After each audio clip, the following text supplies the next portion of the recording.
जो लोग ज्यादा सोचते हैं उन्हें एक कहानी सुनाता हूँ। ये कहानी पूरा सुन लिए तो चिंता करना छोड़ दोगे तो सुनो। एक छोटे से गांव में आरव नाम का व्यक्ति रहता था। आरव बहुत मेहनती था, लेकिन उसकी एक आदत उसकी शांति छीन चुकी थी, बेहद चिंता करना। सुबह उठते ही वो सोचता, कल क्या होगा, पैसा रहेगा या नहीं, लोग क्या कहेंगे, परिवार सुरक्षित रहेगा या नहीं। रात को सोने जाता, तब भी उसका दिमाग रुका नहीं करता। एक दिन अत्यधिक चिंता के कारण उसकी तबीयत बिगड़ गई। गांव के लोग उसे पास के पहाड़ पर रहने वाले एक संत के पास ले गए। संत बहुत सरल जीवन जीते थे, न ज्यादा बोलना न ज्यादा सोचना।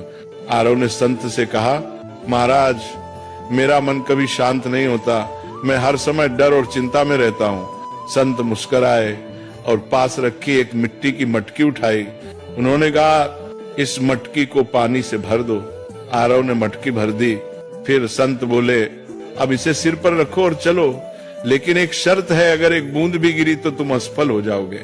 आरव पूरी तरह मटकी पर ध्यान लगाकर चलने लगा।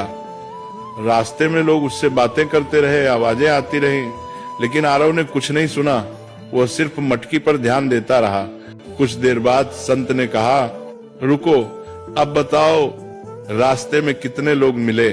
आरव बोला, महाराज, मुझे कुछ पता नहीं, मैं तो बस मटकी बचाने पर ध्यान दे रहा था।